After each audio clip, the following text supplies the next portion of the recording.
Hello friends, and welcome to a new story. Tonight I will be reading for you the first chapter of the book 5 Children and It by Nesbit.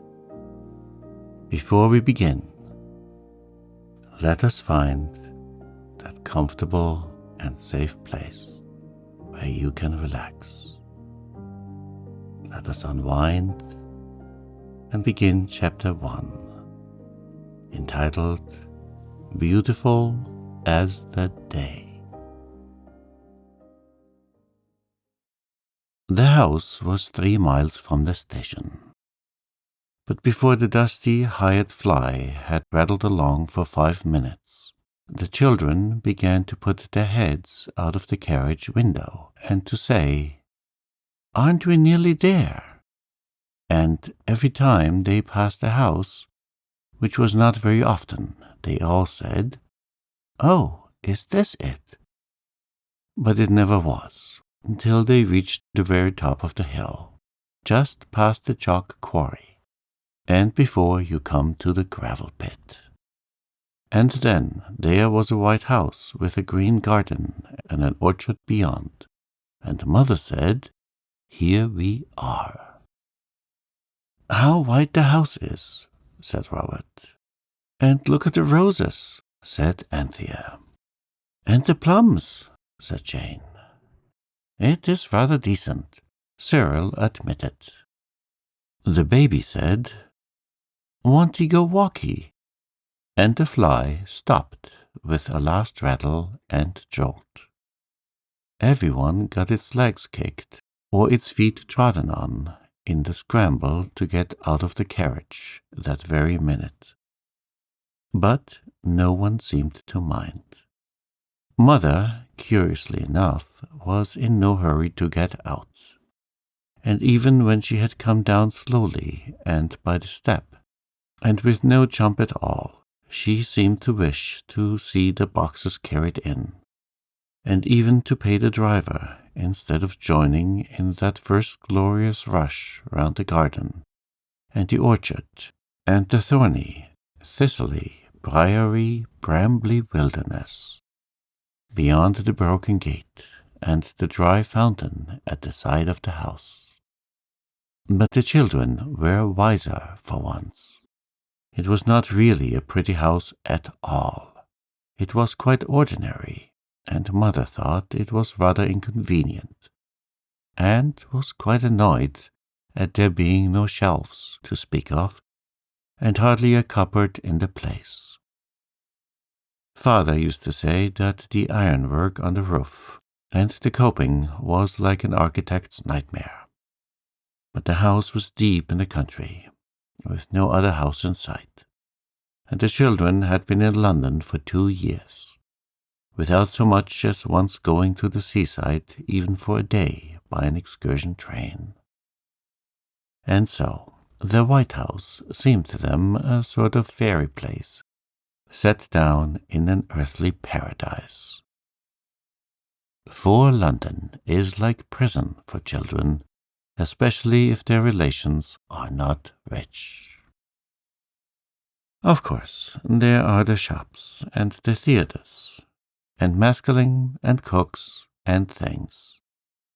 But if your people are rather poor, you don't get taken to the theatres, and you can't buy things out of the shops. And London has none of those nice things that children may play with, without hurting the things or themselves, such as trees and sand and woods and waters. And nearly everything in London is the wrong sort of shape, all straight lines and flat streets, instead of being all sort of odd shapes, like things are in the country. Trees are all different, as you know, and I'm sure some tiresome person must have told you that there are no 2 blades of grass exactly alike. But in streets, where the blades of grass don't grow, everything is like everything else. This is why so many children who live in towns are so extremely naughty. They do not know what is the matter with them, and no more do their fathers and mothers, aunts, uncles, cousins, tutors, governesses, and nurses. But I know, and so do you now. Children in the country are naughty sometimes too, but that is for quite different reasons. The children had explored the gardens and the outhouses thoroughly before they were caught and cleaned for tea, and they saw quite well that they were certain to be happy at the White House. They thought so from the first moment, but when they found the back of the house covered with jasmine, and in white flower, and smelling like a bottle of most expensive scent that is ever given for a birthday present, and when they had seen the lawn all green and smooth, and quite different from the brown grass in the gardens at Camden Town, and when they had found the stable with a loft over it, and some old hay still left, they were almost certain. And when Robert had found the broken swing and tumbled out of it, and got a lump on his head the size of an egg, and Cyril had nipped his finger in the door of a hutch that seemed made to keep rabbits in, if you ever had any, they had no longer any doubts whatever. The best part of it all was that there were no rules about not going to places and not doing things. In London, almost everything is labeled. You mustn't touch, and though the label is invisible, it's just as bad, because you know it's there. Or if you don't, you jolly soon get told.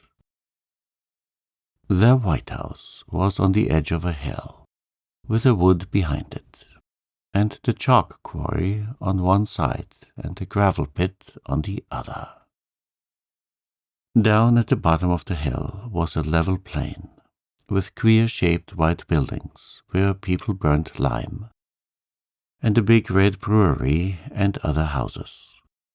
And when the big chimneys were smoking and the sun was setting, the valley looked as if it was filled with golden mist, and the lime kilns and oast houses glimmered and glittered till they were like an enchanted city out of the Arabian Nights. Now that I have begun to tell you about the place, I feel that I could go on and make this into a most interesting story about all the ordinary things that the children did. Just the kind of things you do yourself, you know. And you would believe every word of it, and when I told about the children's being tiresome, as you are sometimes, your aunts would perhaps write in the margin of the story with a pencil, "How true," or "How like life," and you would see it and very likely be annoyed. So I will only tell you the really astonishing things that happened, and you may leave the book about quite safely, for no aunts and uncles either are likely to write "How true" on the edge of the story. Grown-up people find it very difficult to believe really wonderful things, unless they have what they call proof. But children will believe almost anything, and grown-ups know this. That is why they tell you that the earth is round like an orange, when you can see perfectly well that it is flat and lumpy, and why they say that the earth goes round the sun, when you can see for yourself any day that the sun gets up in the morning and goes to bed at night, like a good sun as it is, and the earth knows its place and lies as still as a mouse. Yet, I dare say, you believe all that about the earth and the sun, and if so, you will find it quite easy to believe that before Anthea and Cyril and the others had been a week in the country, they had found a fairy. At least they called it that, because that was what it called itself. And of course, it knew best. But it was not at all like any fairy you ever saw, or heard, or read about. It was at the gravel pits. Father had to go away suddenly on business, and Mother had gone away to stay with Granny, who was not very well. They both went in a great hurry, and when they were gone the house seemed dreadfully quiet and empty, and the children wandered from one room to another, and looked at the bits of paper and string on the floors, left over from the packing, and not yet cleared up, and wished they had something to do. It was Cyril who said, "I say, let's take our Margate spades and go and dig in the gravel pits. We can pretend it's seaside." "Father said it was once," Anthea said. "He says there are shells there thousands of years old." So they went. Of course they had been to the edge of the gravel pit and looked over. But they had not gone down into it, for fear Father should say they mustn't play there. And the same with the chalk quarry. The gravel pit is not really dangerous if you don't try to climb down the edges, but go the slow, safe way round by the road, as if you were a cart. Each of the children carried its own spade and took it in turns to carry the lamb. He was the baby, and they called him that because "ba" was the first thing he ever said. They called Anthea Panther, which seems silly when you read it, but when you say it, it sounds a little like her name. The gravel pit is very large and wide, with grass growing round the edges at the top, and dry, stringy wildflowers, purple and yellow. It is like a giant's wash-hand basin, and there are mounds of gravel and holes in the sides of the basin where gravel has been taken out. And high up in the steep sides there are the little holes that are the little front doors of the little sand martins' little houses. The children built a castle, of course. But castle building is rather poor fun when you have no hope of the swishing tide ever coming in to fill up the moat and wash away the drawbridge, and, at the happy last, to wet everybody up to the waist at least. Cyril wanted to dig out a cave to place smugglers in, but the others thought it might bury them alive. So it ended in all spades going to work to dig a hole through the castle to Australia.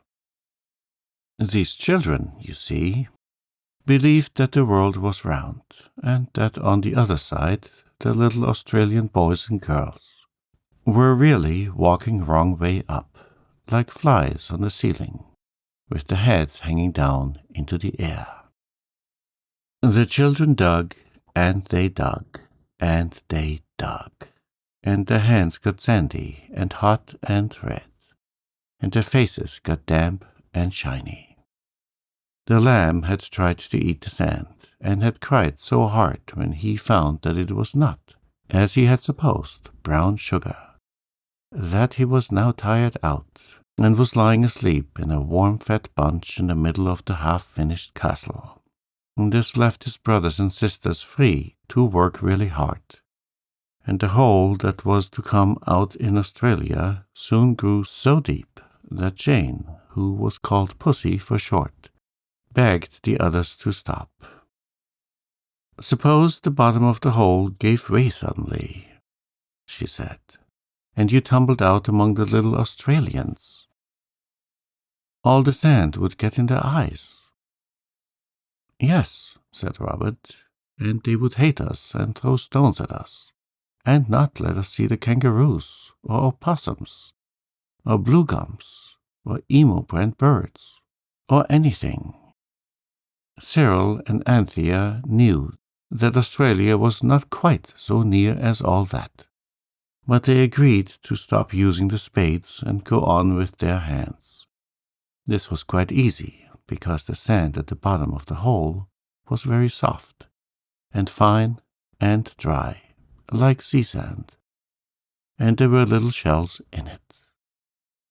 "Fancy it having been wet sea here once, all sloppy and shiny," said Jane, "with fishes and conger eels and coral and mermaids, and masts of ships and wrecked Spanish treasure. I wish we found some gold doubloon or something," Cyril said. "How did the sea get carried away?" Robert asked.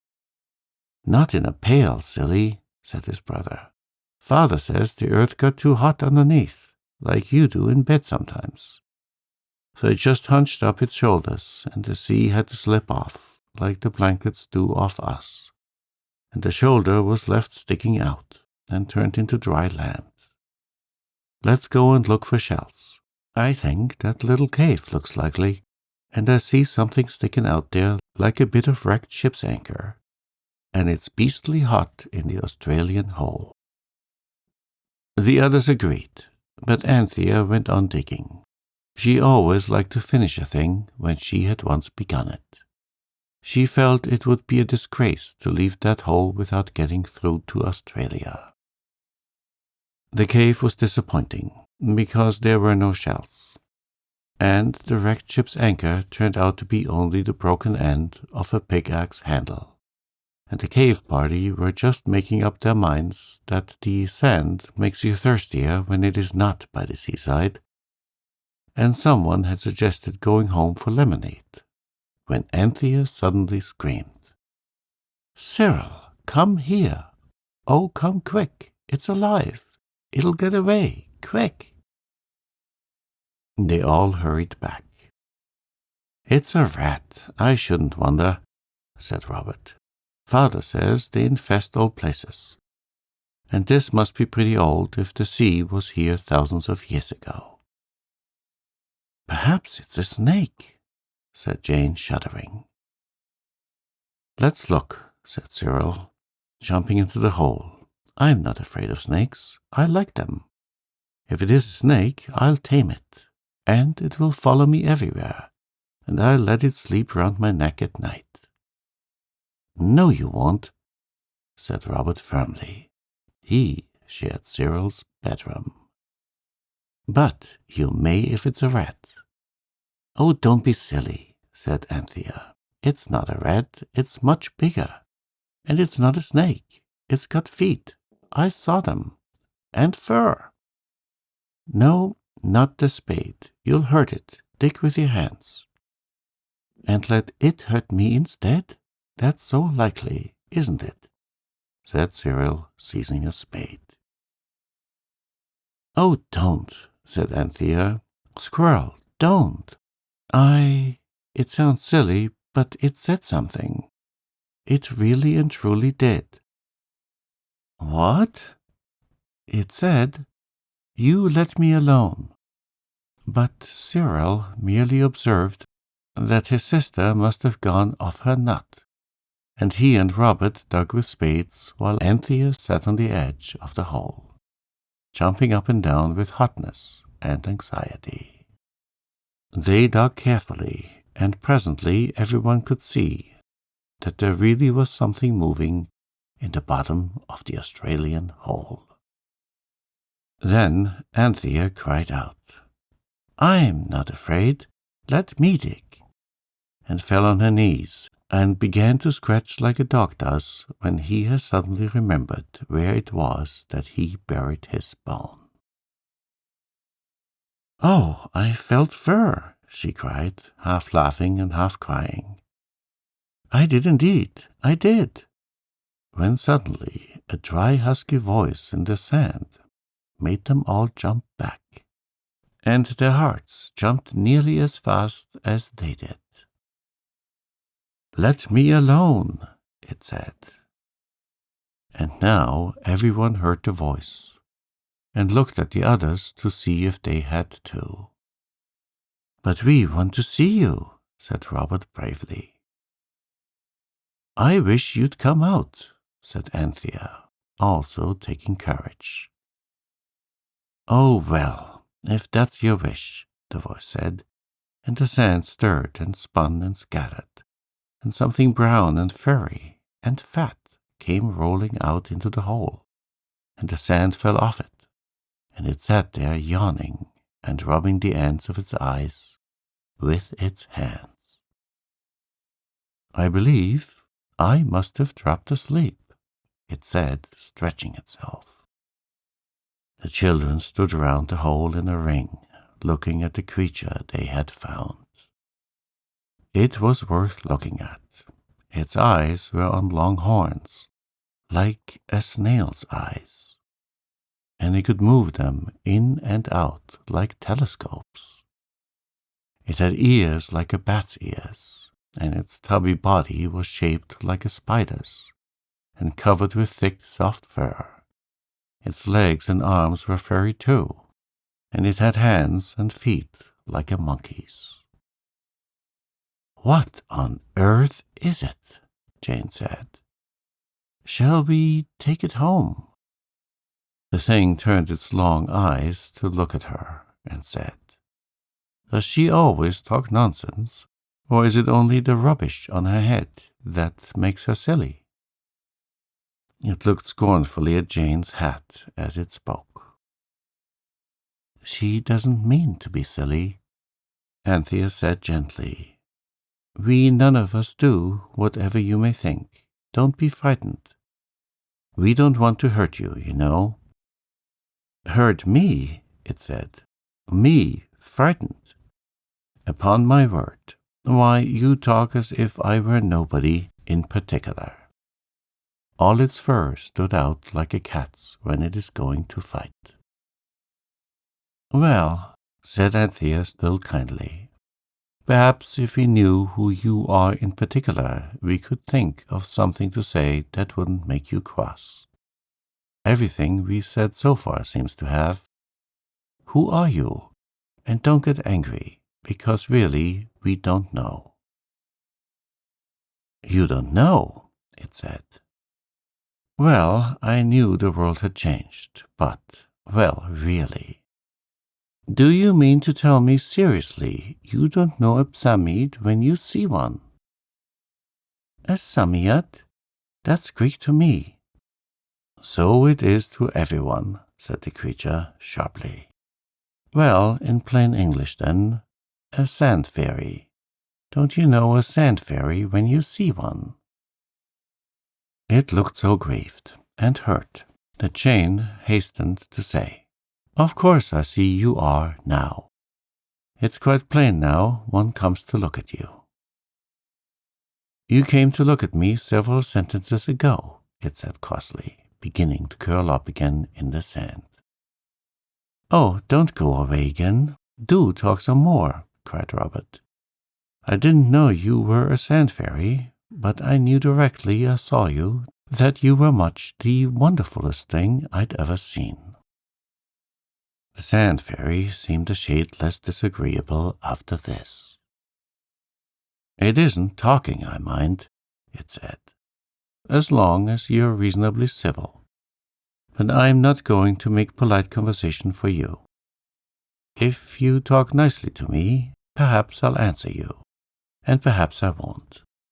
Now, say something."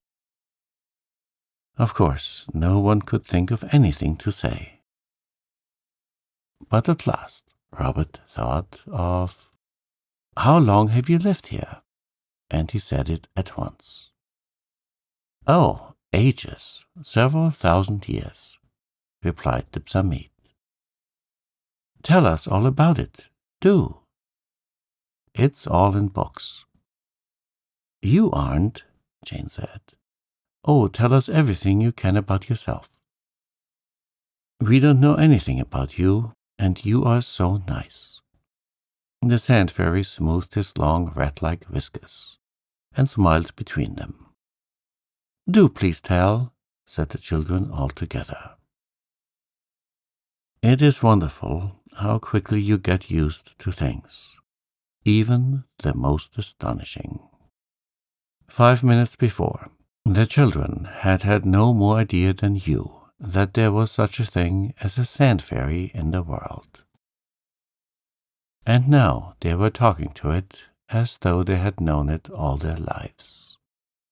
It drew its eyes in and said, "How so very sunny it is, quite like old times.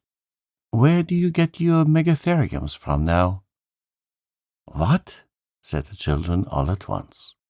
It is very difficult always to remember that "what" is not polite, especially in moments of surprise or agitation. "Are petrodactyls plentiful now?" the Sand Fairy went on. The children were unable to reply. "What do you have for breakfast?" the fairy said impatiently. "And who gives it to you?" "Eggs and bacon, and bread and milk, and porridge and things. Mother gives it to us. What are what's-its-names, and petro, what do you call them? And does anyone have them for breakfast?" "Why, almost everyone had petrodactyl for breakfast in my time. Petrodactyls were something like crocodiles and something like birds. I believe they were very good grilled. You see, it was like this. Of course, there were heaps of sand fairies then, and in the morning early you went out and hunted for them. And when you'd found one, it gave you your wish. People used to send their little boys down to the seashore early in the morning before breakfast to get the day's wishes. And very often the eldest boy in the family would be told to wish for a megatherium, ready jointed for cooking. It was as big as an elephant, you see, so there was a good deal of meat on it. And if they wanted fish, the Ichthyosaurus was asked for. He was 20 to 40 feet long, so there was plenty of him. And for poultry, there was the Plesiosaurus. There were nice pickings on that too. And then the other children could wish for other things. But when people had dinner parties, it was nearly always megatheriums. And Ichthyosaurus, because his fins were a great delicacy, and his tail made soup.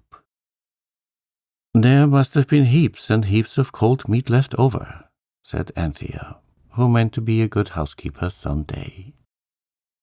"Oh, no," said the Psammead.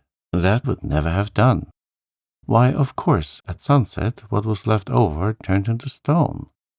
You find the stone bones of the megatherium and things all over the place even now, they tell me." "Who tell you?" asked Cyril. But the Sand Fairy frowned and began to dig very fast with its fairy hands. "Oh, don't go," they all cried. "Tell us more about it when it was megatheriums for breakfast. Was the world like this then?" It stopped digging. "Not a bit," it said. "It was nearly all sand where I lived, and coal grew on trees. And the periwinkles were as big as tea trays. You find them now, they are turned into stone. We sand fairies used to live on the seashore, and the children used to come with their little flint spades and flint pails and make castles for us to live in. That's thousands of years ago, but I hear that children still build castles on the sand. It's difficult to break yourself of a habit." "But why did you stop living in the castles?" asked Robert. "It's a sad story," said the Psammead gloomily. "It was because they would build moats to the castles, and the nasty wet bubbling sea used to come in, and of course as soon as a sand fairy got wet it caught cold, and generally died. And so there got to be fewer and fewer, and whenever you found a fairy and had a wish, you used to wish for a megatherium and eat twice as much as you wanted, because it might be weeks before you got another wish."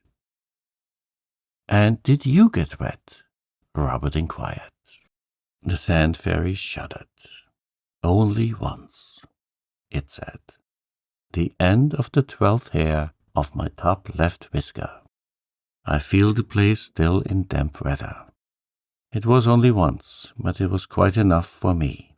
I went away as soon as the sun had dried my poor dear whisker. I scurried away to the back of the beach and dug myself a house deep in warm, dry sand. And there I have been ever since. And the sea changed its lodgings afterwards, and now I am not going to tell you another thing. Oh, just one more, please, said the children. Can you give wishes now? Of course, said it. Didn't I give you yours a few minutes ago? You said, I wish you'd come out, and I did. Oh, please, mayn't we have another? Yes, but be quick about it. I'm tired of you. I dare say you have often thought what you would do if you had 3 wishes given you, and have despised the old man and his wife in the black pudding story, and felt certain that if you had the chance you could think of 3 really useful wishes without a moment's hesitation. These children had often talked this matter over, but now the chance had suddenly come to them. They could not make up their minds. Quick, said the Sand Fairy crossly. No one could think of anything. Only Anthea did manage to remember a private wish of her own, and Jane's, which they had never told the boys. She knew the boys would not care about it, but still it was better than nothing. I wish we were all as beautiful as the day, she said in a great hurry. The children looked at each other, but each could see that the others were not any better looking than usual. The psammead pushed out its long eyes and seemed to be holding its breath and swelling itself out till it was twice as fat and furry as before. Suddenly it let its breath go in a long sigh. I'm really afraid I can't manage it, it said apologetically. I must be out of practice. The children were horribly disappointed. Oh, do try again, they said. Well, said the Sand Fairy, the fact is, I was keeping back a little strength to give the rest of you your wishes with. If you'll be contented with 1 wish a day amongst a lot of you, I dare say I can screw myself up to it. Do you agree to that? Yes, oh yes, said Jane and Anthea.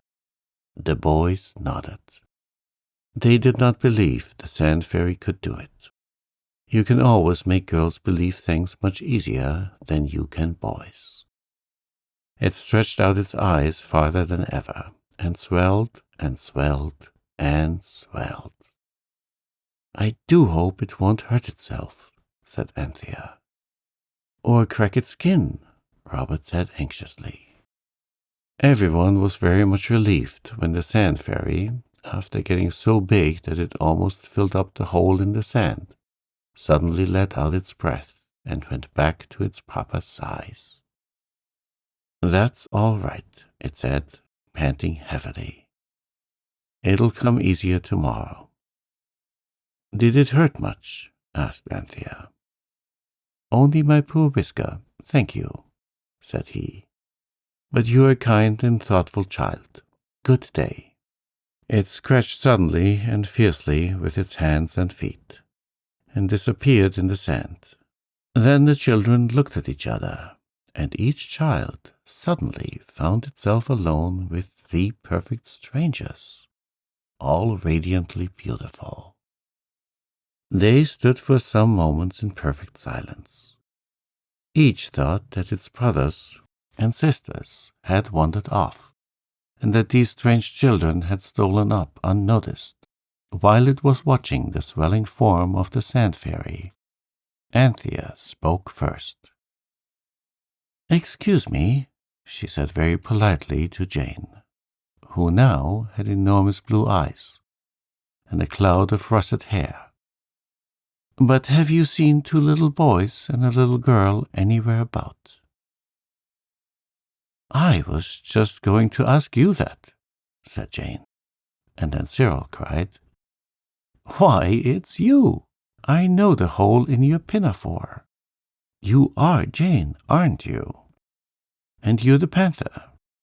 I can see your dirty handkerchief that you forgot to change after you'd cut your thumb. Crikey! The wish has come off after all. I say, am I as handsome as you are? If you're Cyril, I'd like you much better as you were before, said Anthea decidedly. You look like the picture of the young chorister. With your golden hair, you'll die young, I shouldn't wonder. And if that's Robert, he's like an Italian orange grinder. His hair's all black. You two girls are like Christmas cards, then. That's all. Silly Christmas cards, said Robert angrily. And Jane's hair is simply carrots. It was indeed of the Venetian tint, so much admired by artists. Well, it's no use finding fault with each other, said Anthea. Let's get the lamb and lug it home to dinner. The servants will admire us most awfully, you'll see. Baby was just waking when they got to him, and not one of the children but was relieved to find that he, at least, was not as beautiful as the day, but just the same as usual. I suppose he's too young to have wishes naturally, said Jane. We shall have to mention him especially next time. Anthea ran forward and held out her arms. Come to own Panther, ducky, she said. The baby looked at her disapprovingly and put a sandy pink thumb in his mouth. Anthea was his favorite sister. Come then, she said. Go way along, said the baby. Come to own pussy, said Jane. Once my panty, said the lamb dismally, and his lips trembled. Here, come on, veteran, said Robert. Come and have a yiddy on Yobby's back. Ya, narky narky boy, howled the baby, giving way altogether. Then the children knew the worst. The baby did not know them. They looked at each other in despair, and it was terrible to each, in this dire emergency, to meet only the beautiful eyes of perfect strangers, instead of the merry, friendly, commonplace, twinkling, jolly little eyes of its own brothers and sisters. This is most truly awful, said Cyril when he had tried to lift up the lamb, and the lamb had scratched like a cat and bellowed like a bull. We've got to make friends with him. I can't carry him home screaming like that. Fancy having to make friends with your own baby. It's too silly. That, however, was exactly what they had to do. It took over an hour, and the task was not rendered any easier by the fact that the lamb was by this time as hungry as a lion and as thirsty as the desert. At last, he consented to allow these strangers to carry him home by turns. But as he refused to hold on to such new acquaintances, he was a dead weight and most exhausting. Thank goodness we are home, said Jane, staggering through the iron gate to where Martha, the nursemaid, stood at the front door, shading her eyes with her hand and looking out anxiously. Here, do take baby. Martha snatched the baby from her arms. Thanks be, he's safe back, she said. Where are the others, and whoever to goodness gracious are all of you? We're us, of course, said Robert. And who's us when you're at home? Asked Martha scornfully. I tell you it's us, only we're beautiful as the day, said Cyril. I'm Cyril, and these are the others, and we're jolly hungry. Let us in, and don't be a silly idiot. Martha merely dratted Cyril's impudence and tried to shut the door in his face. I know we look different, but I'm Anthea, and we're so tired, and it's long past dinner time. Then go home to your dinners, whoever you are, and if our children put you up to this play acting, you can tell them from me. They'll catch it, so they know what to expect." With that, she did bang the door. Cyril rang the bell violently. No answer. Presently, Cook put her head out of the bedroom window and said, "If you don't take yourself off, and that precious sharp, I'll go and fetch the police." And she slammed down the window. "It's no good," said Anthea. "Oh, do come away before we get sent to prison." The boys said it was nonsense, and the law of England couldn't put you in prison for just being as beautiful as that day. But all the same, they followed the others out into the lane. "We shall be our proper selves after sunset, I suppose," said Jane. "I don't know," Cyril said sadly. "It mayn't be like that now. Things have changed a good deal since Megatherium times." "Oh," cried Anthea suddenly, "perhaps we shall turn into stone at sunset, like the Megatheriums did, so that there mayn't be any of us left over for the next day." She began to cry. So did Jane. Even the boys turned pale. No one had the heart to say anything.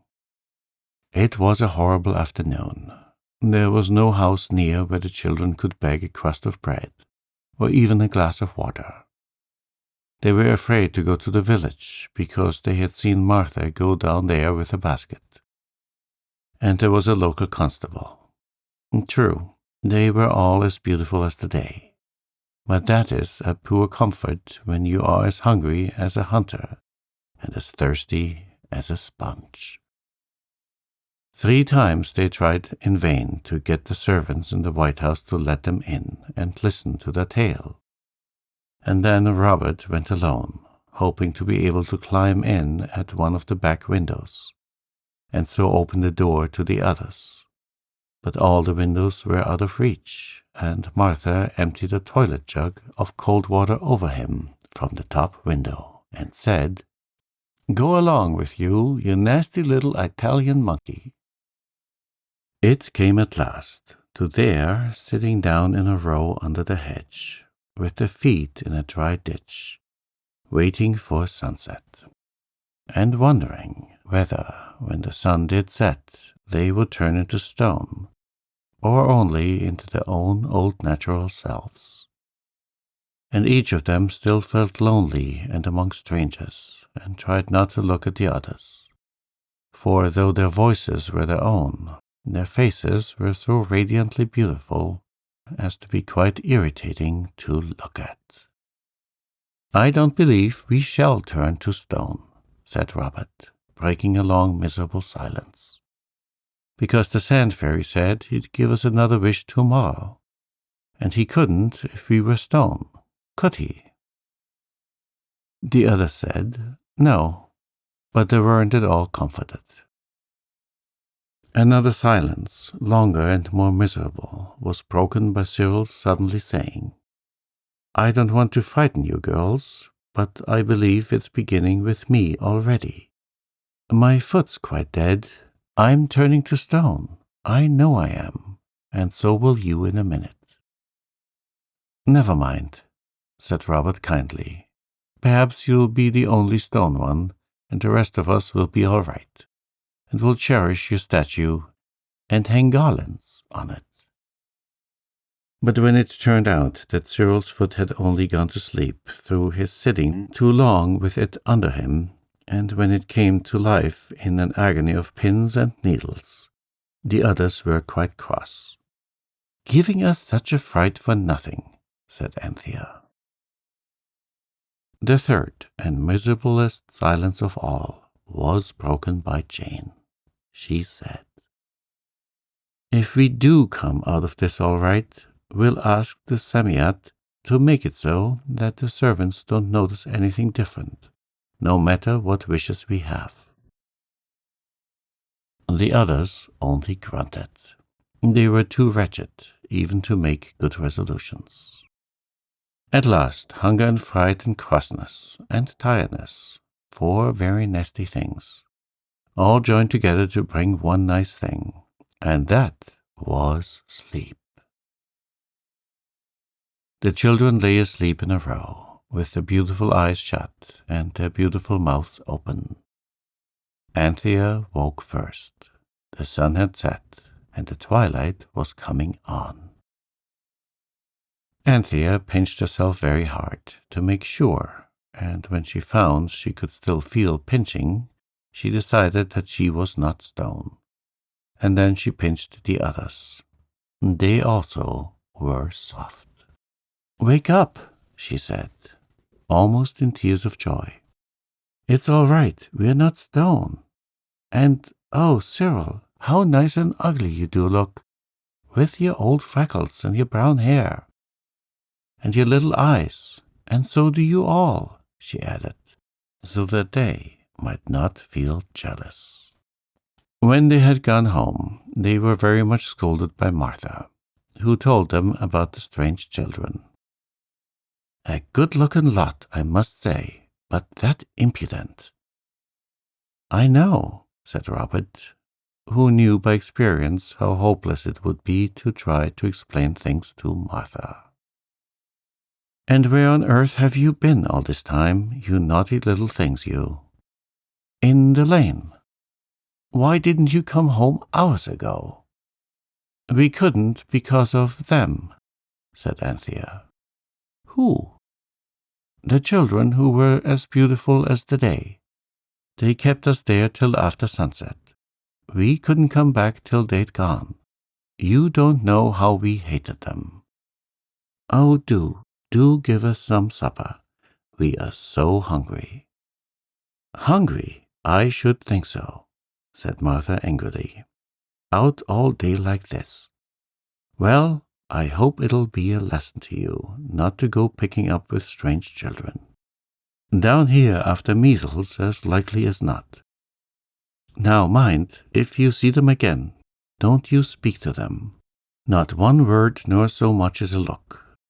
But come straight away and tell me. I'll spoil their beauty for them.